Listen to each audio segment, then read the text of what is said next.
Ututomo haneze ọnwa ọma ọhụrụ no asị nke April amaghịrị anyị mma n'aha Jizọs amen.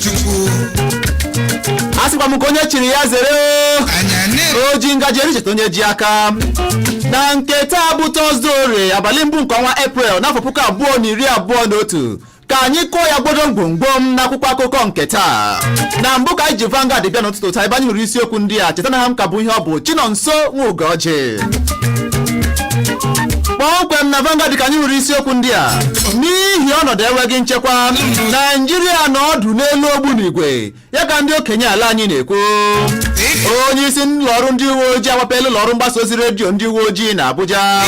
Boko Haram a na-akwaso ụmụ nwaanyị na ụmụntakịrị ndị nwaanyị iko n'ike n'ogige ndị gbara ọsọ ndụ iji wee nye ha ihe oriri na mmiri ọṅụṅụ ya ka otu Ladep na-ekwu. Enyerela ekpemikpe Elza Zaki ka ọ bụzie n'abalị 25 nke ọnwa Mee afọ a. N'ikpeazụ na Vanguard ka anyị hụrụ nke a 2023 PDP na-ahazigharị onwe ya maka mmeri ya ka Okowa na-ekwu ka anyị hụrụ na Vanguard n'ụtụtụ a. Kpọmkwem na The Nations ka anyị hụrụ isiokwu a. Biko nụ abeg unu agbakwala abụbọ ọrụ ya ka ọchịchịala anyị na-arịọ ndị dọkịta bịa ebi n'ụlọ ọgwụ na-arịrịọ. Adịala ọrụ mgbasa ozi TV nke Pastọ Kristo ya Kilome nha nde naira 65 n'ihi okwuchukwu o kwuru banyere nje okoro. Enweela obi kolelu na steeti Imo dịka ndị uwe ojii gara kposaa ọgbakọ ndị otu okorocha n'ịga n'ihu na The Nations ka anyị hụrụ nke a. Otu nwoke egbuola nwunye ya dịka ha sichara agụgọ banyere akamụ. Nna anyị akamụ, nna anyị akamụ. Chineke mere gị amara.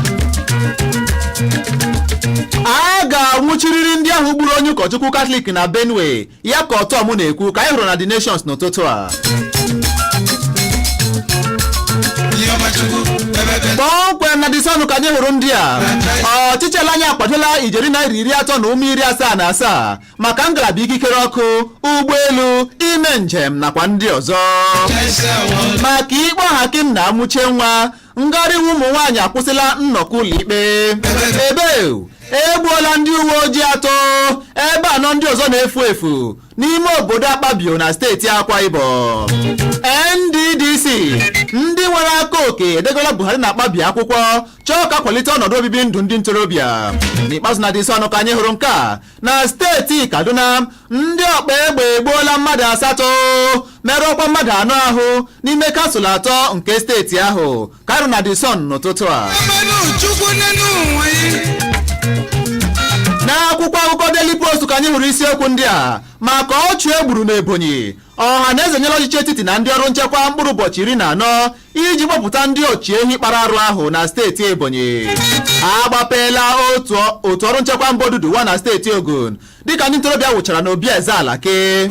Chụọnụ Buhari ọsọ ukwu eru ala ya ka Shawara na agụmafọ Naijiria bi na mba UK. 2023 Tinubu ga-eso na ndị ga-ehiwe onye ntorobịa dịka onye isi ala Naijiria ya ka Yahaya Bello na-ekwu. N'ikpeazụ na Daily Post ka anyị hụrụ isiokwu a. Enweghị onye ọbụla tere mmanụ maka ntuliaka praịmarị ndị otu PDP na steeti Anambra ya ka Peter Obi na-ekwu enweghị onye ọbụla m tere mmanụ maka ntuliaka elu praịmarị ndị otu PDP na steeti Anambra ya ka Peter Obi na-ekwu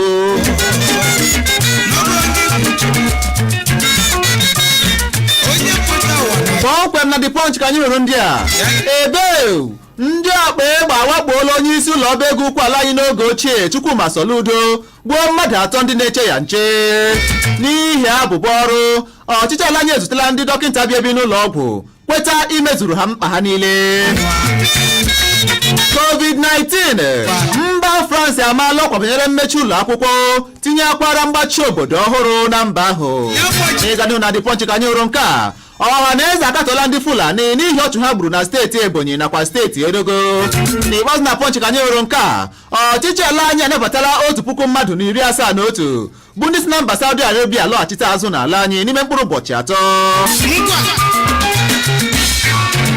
na Inks Extra ka anyị hụrụ isiokwu ndị a mwakpo wakporo ndị ọrụ nchekwa n'ala anyị ụmụnna nke ha bụ ikwe ejiri mara anyị ya ka IPOB na-ekwu anyị na-akpagharị n'oke ọzara anyị egwuila ka egwu imụ anyị na-ebu megide ndị otu Boko Haram ya ka ha na-ekwu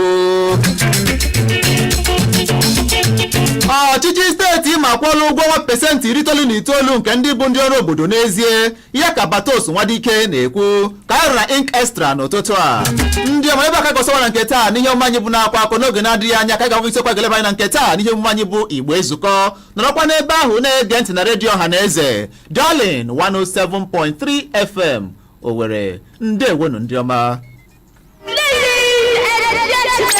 Darlin FM Owerri ọpụrụ n'ekiti ibe ya Akewu Chassis nwanne osheshi yo gị makpụlanụ Darlin 107.3 FM Darlin FM redio Ọhaneze.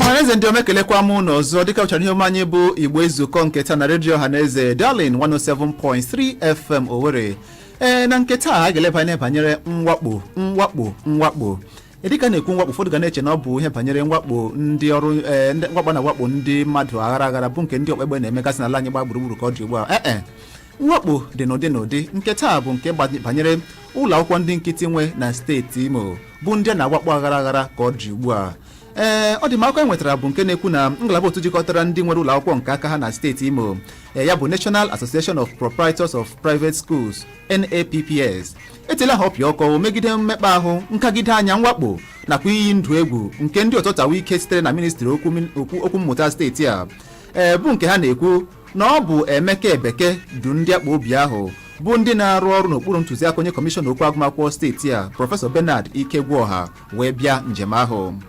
Ọ dị mma dịka onye isi oche ndị otu NAPPS na steeti Imo Chief Theo Mbakwesịrị kwuo o si na ndị ndu otu ya enwetala mkpesa banyere etu ndị ụtọtawa ike ahụ bụ ndị bụ egbe na mmasịrị wakpo ụfọdụ oge ụlọ akwụkwọ na steeti Imo kwakọrọ ngwongwo ndị ruru nde kwuru nde naira na-ebughị ụzọ ma ọkwa banyere ọbịbịa ha. Otu onye nkụzi ọnọdụ a metụtara ya bụ Ngozi Nwosu kwuru na ihe karịrị ndị akpa obi 10 wakporo ụlọ akwụkwọ ya n'ụbọchị Mọnde gara aga bụ nke butere obi iko n'elu n'ụlọ akwụkwọ ahụ tụmadị n'ebe ndị nkụzi na ụmụ akwụkwọ nọ na ụlọ akwụkwọ ahụ. Ọ sịrị na ndị ahụ banyere n'ụlọ ọrụ onye isi ụlọ akwụkwọ ahụ bido na-atọtụ igwe na-enye ikuku nakwa ngwongwo ụlọ akwụkwọ ahụ ndị ọzọ dị oke mkpa na-akwanye n'ime bọọsụ ọcha ha buru bịa bụ nke ebiri n'ahụ ya ministri okwu agụmakwụkwọ. Ọ dị mma o kwuru na akpa esocha n'ihe ndị ejichiri n'ụbọchị ahụ bụkwanụ nke o tinyere 45,000 45,000 naira nakwa ngwongwo ndị ọzọ dị oke mkpa. Ọ gakwara n'ihu kwuo na nchọcha emere na-egosi na ndị akpa obi ahụ gara ọrụ na ntụziaka onye kọmishọna okwu mmụta steeti a Prọfesọ Bernard Ikegwuọha iji chọpụta ụlọ akwụkwọ ndị nkịtị nwe bụ ndị na-enwetala ma ọ bụ nwụgharịa akwụkwọ ikike jiri nye ha nkwado dịka onye ọbụla na-emeghị nke ahụ ga-akwụ ha 50,000 naira 50,000 naira. ọ dị ma n'oge ndị nta akụkọ jikọrọ kpọtụrụ Emeka Ebeke ọ sịrị na ya bụ onye ọrụ obodo na-arụ ọrụ dabere na ntụziaka e nyere ya na onye ọbụla na-achọ ka o nwetakwa ozi banyere nke ahụ na ya ga-akpọtụrụ onye kọmishọna okwu mmụta na steeti a. Ụfọdụ ụlọ akwụkwọ ndị a wakporo n'ụbọchị ahụ gụnyere Logis Nursery and Primary School Ụbọ Mmiri nke n'okpuru kansụl Mbaitoli, ọzọ bụrụ Catch Them Young na kansụl Owerri West, tinyekwara Unique Mustard Seed Sites and Services nke na mpaghara World Bank Owerri, tinyekwara ọtụtụ ndị ọzọ. Ịhụla na ya ụlọ akwụkwọ ndị nkịtị nwe ka na-edunye ndị ototawa ike ndị akpa obi ka ha gaa wakpuo kwakọrọ ngwongwo nakwa akụnụba ha dị iche iche n'ihi gịnị na a na-achọ ịmata ndị nke nwegharịrị ma ọ bụ natarala ikikere ejiri nye ha nkwado ya bụ approval. Ụlọ akwụkwọ ndị enyere approval na steeti Imo. Ọ dị mma dịka onye isi ngalaba otu jikọtara ụlọ akwụkwọ ndị a ndị nkịtị nwe ya bụ Chief Tio Mbakwe siri kwuo na mwakpo a na ọkala njọ n'ụlọ akwụkwọ dị iche iche nwere na steeti Imo gbagburu ọkachasị ndị nkịtị nwe bụ ndị a na-aga akwanye ọkụ n'ahụ na-awakpo ha n'ụdị dị iche, na-aga emekpa ha ahụ, na-aga eyi ha egwu n'ụdị dị egwu n'ihi gịnị akwụkwọ ikike. Ọ dị mma taa anyị na-ajụ o kwesịrị ekwesị na ga-edunye ndị akpa obi ọrụ ịga wakpo ụlọ akwụkwọ dị iche iche n'ihi na a na-achọ ndị nke nwetarala ikike ejirere nye ha nkwado na steeti Imo iji rụọ ọrụ. N'ihi n'ile anya ụfọdụ ụlọ akwụkwọ ndị a bụ dịka m siri gụpụta na mbụ ka a nọrọ nwa obi iko n'elu n'ebe ụmụ akwụkwọ nọ nakwa ebe ndị nkụzi nọ. Lee na ụmụ akwụkwọ praịmarị ndị ọta akara ndị nọziri ka a ga ndị akpa obi ga-aga wakpo ụlọ akwụkwọ ha na anya mbadamba ebe ụmụaka ndị a nọ na-amụ ihe. Kedu ka ọ ga-esi metụta ụmụaka ndị a n'ahụ? Ndị akpa obi a sị na ndị a bụ egbe bụ mma, ndị a bụ nta bụ imo, wakpo ụlọ akwụkwọ ndị a n'oge a na-amụ ihe, n'oge ụlọ akwụkwọ na-aga n'ihu. Kedu ka ọ ga-esi metụta ụmụ akwụkwọ ndị a n'ahụ nakwa ndị nkụzi a hụrụ ha na mberede n'ebughị ụzọ mụọ ọkwa na ha na-abịa o chetakwa na ha amaghị ọkwa na ha na-abịa. Ha nọkọtara wụcha nnọọ na mberede buru ụgbọala ha ebiri ya n'ahụ ya Ministry of Education wụcha ndị a sị na ndị a bụ egbe na ha bụ mma ha bụ imo. Kedu mmetụta nwere n'ebe ụmụ akwụkwọ ndị a nakwa ndị nkụzi na ozuzu oke ichekwanụ na ihe abụọ ọnọdụ kwesịrị ekwesị na a ga-eji ndị akpa obi na-arụ ọrụ dị otu a n'ụlọ akwụkwọ ndị nwere na steeti Imo, ọ bụ na enweghị usoro ọzọ ndị nwere ike ịgbaso iji chụso ndị a na-enwetabeghị ikikere n'aka gọọmenti. Kpọọ akara ekwentị anyị bụ 08150501073 08150501073 Chinonso Ugorji bụ aha maọbụ n'akara Facebook anyị Dalin FM Owerri anyị hoziga ebe ahụ anyị agụpụta ya ebe a na-egbughị oge ọbụla 08150501073. Ọ dị mma nke a akụpụla kpọghachi anyị azụ maọbụ n'akara Facebook anyị Dalin FM Owerri anyị hụ ya anyị agụpụta ya na-egbughị oge ọbụla. Ịbọlachi abọla m chi na onye nke mgbe amara gị mma.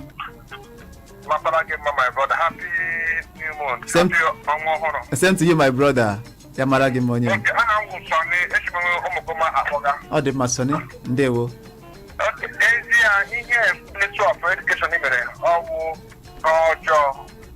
Onye chịburu onwe ya butere na kapish iji ya gị lee private school ndị ọnwa ebe agụcha akwụkwọ ụmụaka enwe ọrụ gụma ọrụ nke ahụ igbe na-asa ọgwụgwọ na their own two problem but na adị man is a devil's workshop.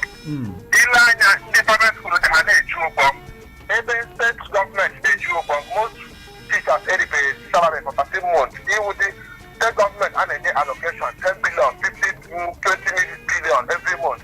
I have the private schools in there. Here, another way of employment. You understand? Even okay, our governor, our elected governor, he will making here to hyper teaching. Making here to has open for employment. 5,000 teachers in primary school, 3,000 teachers in 5,000 teachers in secondary school, 3,000 teachers in primary school and secondary. It's about 7,000 employment. Now, we will hope in our China or a change Ugorji. Anybody get my way to change there. Someone of who could question like employment in teachers. They have assembly in motion on the employment in education. So can have the private school here the private school many people should get a fee. They get pushing on now. You have to also that equals another sort of income. If it's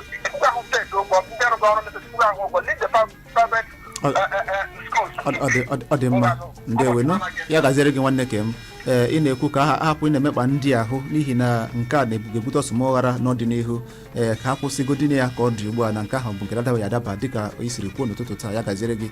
Ị bọọla chie? Ndewo onye nke bụ amara gị mmenụ? Ọ dị mmemme omejụọ, gaa n'ihu. Gaa n'ihu, ana m anụ gị nụ. Ana m anụ gị, gaa n'ihu ịma. Ọ dị mma, gaa n'ihu.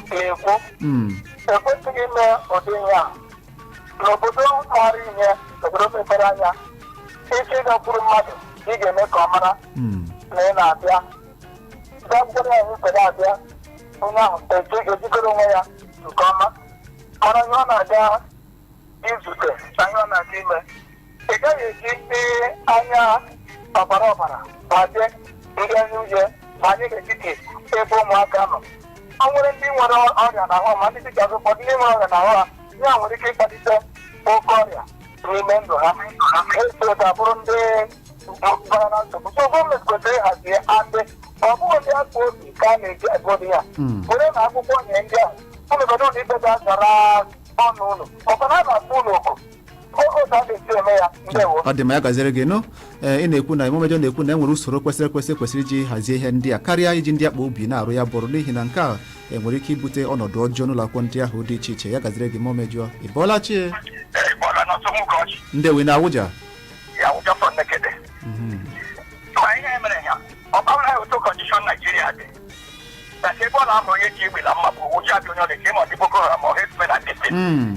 Ademere ihe ụmụaka njiri obi ga-agbapụta onye ọla ga-agba dị na nwere ike merụta ahụ asụ na sopọt. Educational institution kwesịrị iwe discipline dị area. And onye na-eti ụdị ọrụ kwesịrị iwe discipline human being. Enwere many ways of approaching civil service carry approach way. The system is usually too primitive. It's quite uncalled for and should be stopped. Whoever that did that thing should be arrested and detained because communicating the whole group people not so. Only the government is so commercial mega. I can start with notice. Then you have that the notice will expire. Then I can't wait to a reminder. After that, after what's wrong 50,000 registration, you have to you to 50,000. Or if I'm going to tell you what the other we had, you want or not.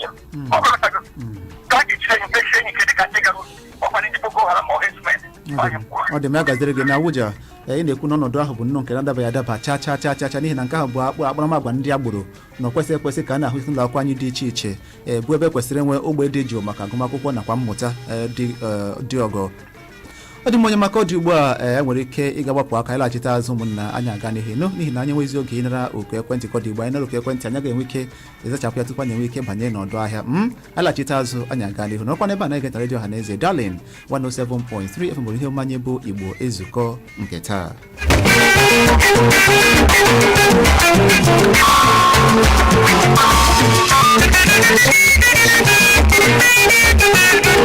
107.3 Darling FM. The People's Radio. 107.3 Darling FM. The People's Radio. Aluminum profiles and foreign doors on million girls at the man. But look at this one, Nigeria Limited. I get me up your mouth. You give price and quality. Get me up your mind. Diana Investment Industries Nigeria Limited go test don't put them rooftops again, water collectors, aluminum profiles and accessories maka window na partitions again, stainless steel pipes na accessories maka staircase na handrails again, PVC ceilings, marble granite, ceramic tiles niile, foreign security maọbụ bulletproof doors, steam bath, jacuzzi, shower cubicles na complete sanitary wear. Kendesmond ga-erenye ma kụnyere gị ihe ndị a niile n'ụlọ na quality na ọnụ ala dị mma. Ọtụrụ Kendesmond na 3D building materials and finishing plaza ọhụrụ na-ewu ewu dị na Timber Market Junction, Road Safety Road, Naze Owerri, maọbụ na Kendesmond Plaza 197 Douglas Road Owerri, maọbụkwanụ na Kendesmond Plaza 88 Aba Road Ụmụahịa, phone 08035532369. At ShopRite, we're making it possible to celebrate a low-price family Easter. Save big with great deals like Pepsi Mirinda 7-Up 330 ml cans at only 119 naira 99 kobo. And when you buy 24 cans of Malta Guinness at 3,199 naira 99 kobo. Get even more in store for your low price family Easter. Prices valid till the 5th of April 2021. Only at ShopRite. Low prices you can trust always. Wow! It's here! What's that? What's here, Mom? The new Maxi 20 hand sanitizer. Tell me about it, Mom. The new Maxi 20 hand sanitizer is carefully produced to help us fight germs and provide the right protection for every family. Introducing the new Maxi 20 hand sanitizer to help you fight germs every day. Mom, now I can clean up germs that touch my hands and be fine, right? Yes, son, you can, because Maxi 20 will keep you protected. Yippee! Maxi 20, war on germs. Another quality product from Intercontinental Distillers Limited. To all the customers around the globe. Chief, how come your electricals and electronics are so durable and effective? Ever heard of AO Emako Plaza? AO Emako Plaza, 58 Huba Street by Tedlo Road, Owerri, is the place for electricals and electronics. For those with highest taste in electrical and electronics.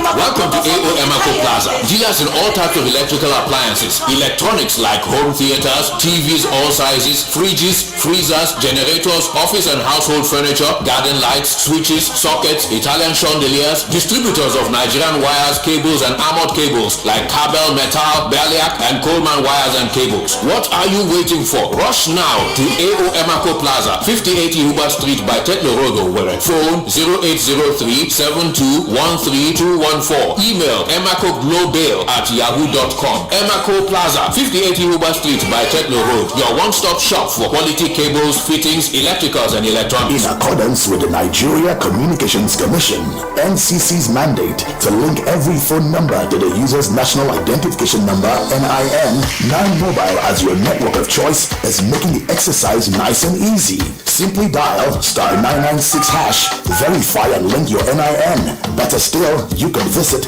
www.9mobile.com.ng/NIN to do the same. Remember, a stitch in time saves all the 9Mobile benefits you've always enjoyed, so hurry now.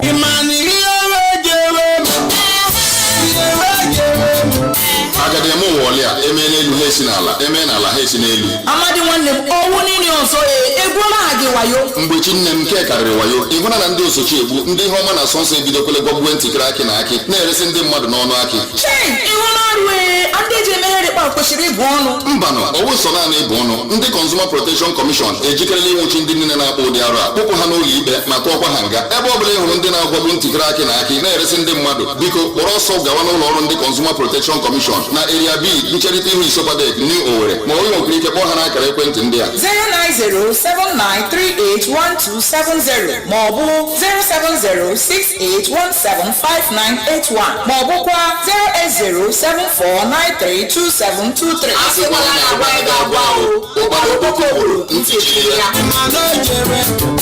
Ndị na-ewetara ụlọ ozi a bụ ndị Consumer Protection Commission Imo State. Charles! Yes, Mama! Go bring 2 sachets of hyper bleach come. Because I go use one take so to rights. Then go use the other one taking all the yamayama jams. But I didn't see any yamayama jams for here now. They small well but they did it. And now why I trust only hyper bleach to take you all of them pata. Make all your white cloths they continue to be white and they kill all the virus and the yamayama jams. If it cause sickness for your house with the disinfecting power of hyper bleach. One expert don't land with big ogbonge odds and sharp cash out method. You will like sports. This now your big opportunity to take make better money on top all your bets. Where be bigger rules. My Naija people, I beg, make una no sleep on this one. Make you rush now. Go visit our website on oneexpert.ng. Don't forget to use the promo code BETNG and you go get 200% bonus on your first deposit. One expert, bet wey dey for everybody.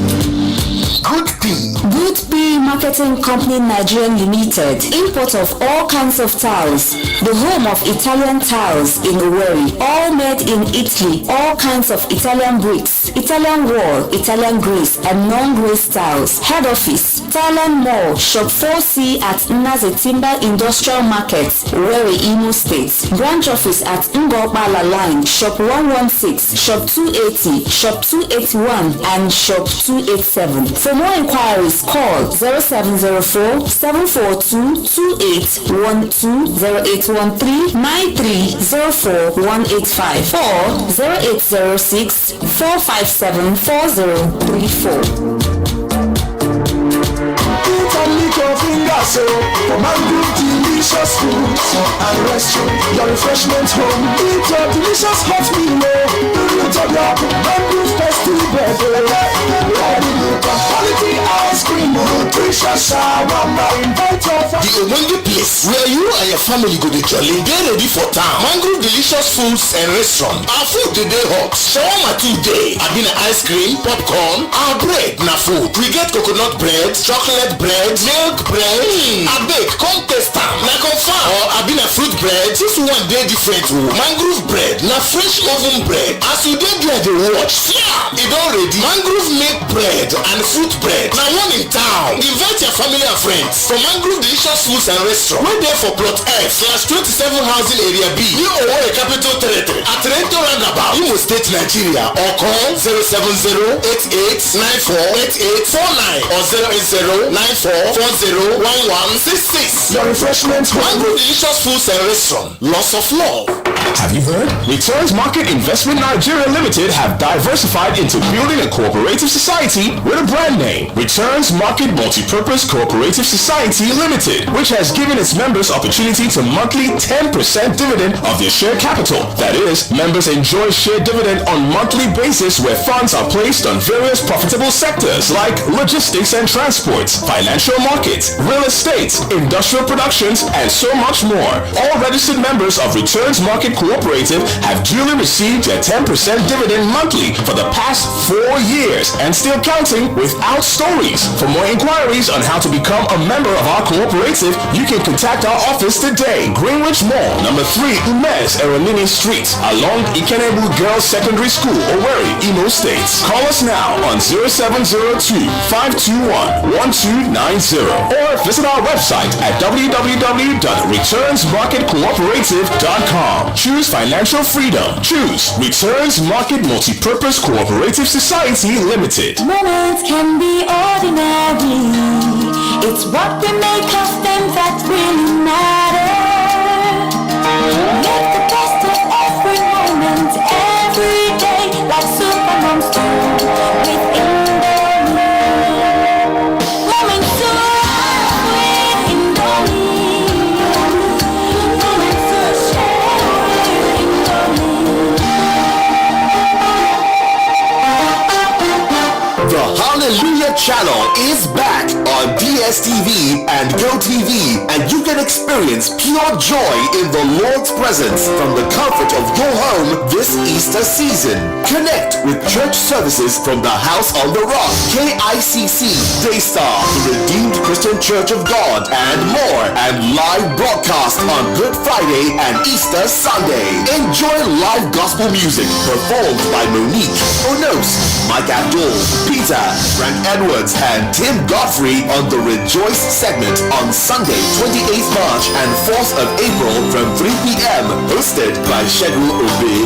Tune in to the Hallelujah Channel and bask in His amazing grace from 8 a.m. on Sunday, March 28th to Monday, April 5th on DSTV Channel 197 and GoTV Channel 85. Stay connected to my DSTV app and my GoTV app. Smile Foundation cordially invites the fathers, mothers, and young people in Obibiezena and environs to her 2-day Super Easter celebration and empowerment outreach. Day 1, Easter Saturday, 3rd April, Smile of the Damsel and the Mothers. Day 2, Easter Sunday, 4th April, Manpower and the Fathers. Time, 3 p.m. prompt on both days. Venue, Senator Isa Joku's residence. Please come with your face mask.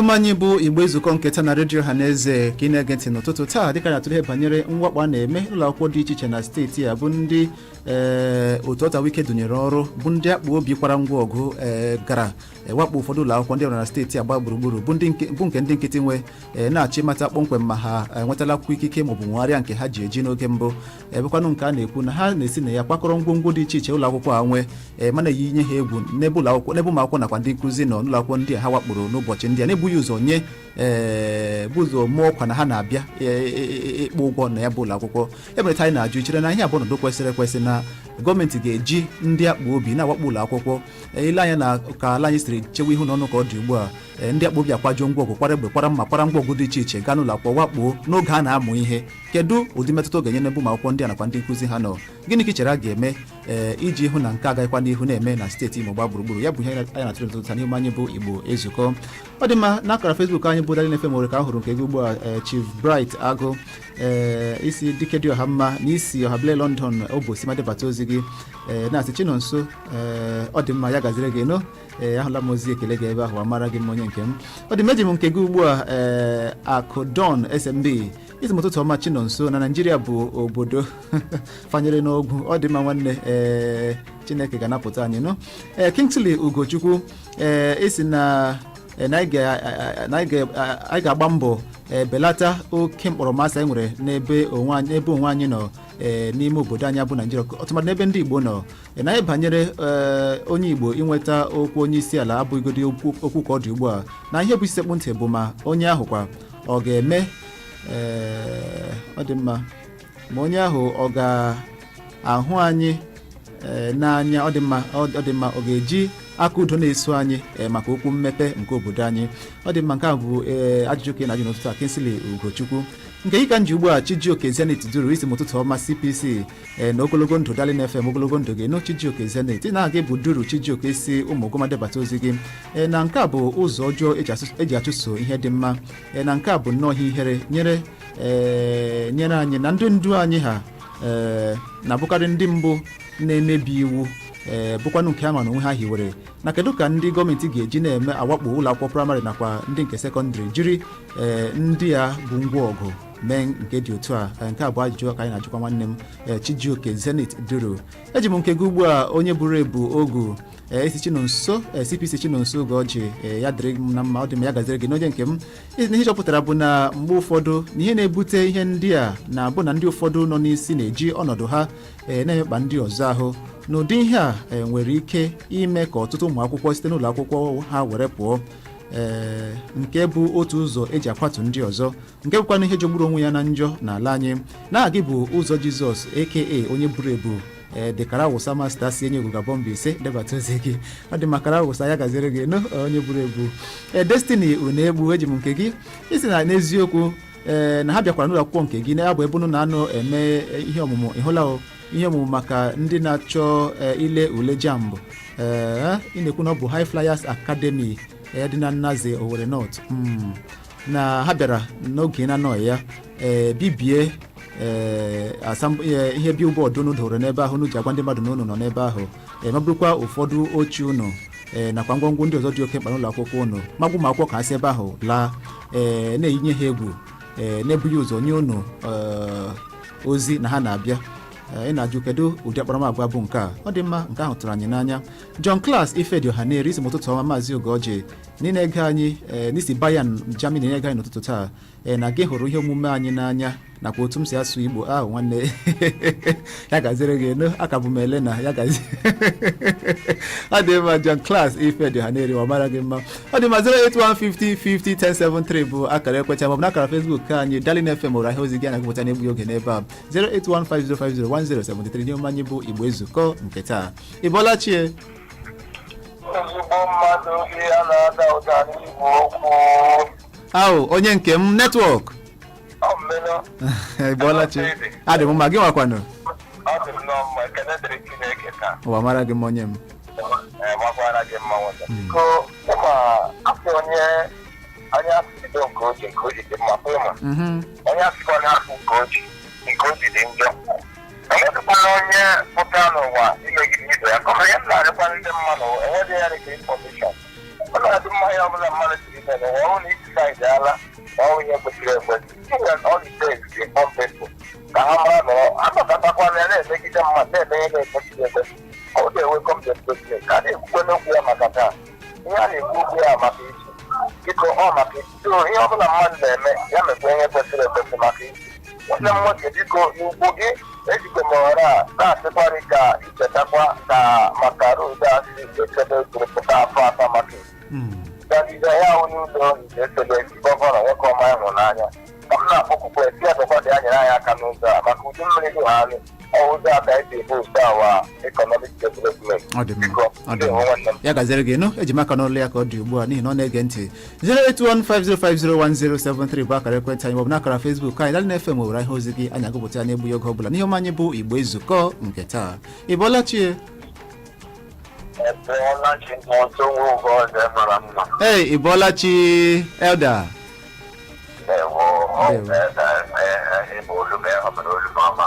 Ya gazere gị onye ọma. Ndewo.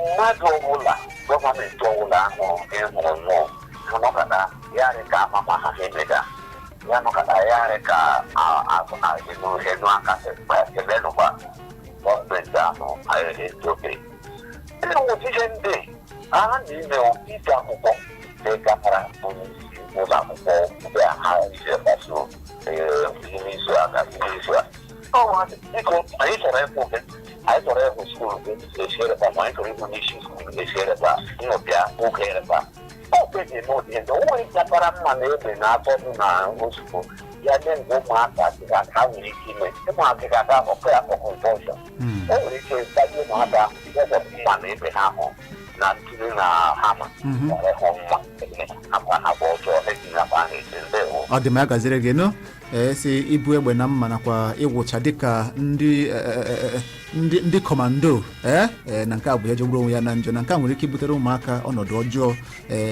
tụmadị n'ọnọdụ ahụike isi ha ọnọdụ isi n'ihi na ụfọdụ ụmụazị ndị na-atụ oke egwu ma ha hụ ụmụ ihe ndị a n'ebe ndị uwe ojii nọ kedụkwanụ mgbe onye ụkpọrọ bụzi ụmụ ngwa ọgụ ndị a wụcha ị ga-ahụ n'otu ọrịa 08150501073 bụ akara ekwentị anyị bọọla chi ndewe no ee Chief onye ji ahụ ịbọọla chi akụịnwa na patikụl enweghị revise iburukwala ọzọ bịa ihe a ndị gọọmenti na-ekwu egbe na mma na-awakpo ụmụ akwụkwọ iwu batara ọhụrụ ka ọwụ kee ndị Boko Haram ka ọwụ kee ndị Ezukoo biko onye a na-elezi ihe ndị a biko eji Chineke na-ayọ ya ịkpata ego dị mma na gọọmenti wetu ya gwa ugboro eji akpata ego a biko ịbịa na-awakpo ụmụ sukuu ajụlachara ekpuchichi signboard emeka emeki ọ dịghị mma biko ọgwụnọ ama m na gọvanọ amaghị gbasara ya ọ dị mma ya gaziri gị nụ wamara gị mma Chief onye ji ahụ ọ dị mma n'ebe aka ga-anabata ndị ọbịa pụrụ iche n'etiti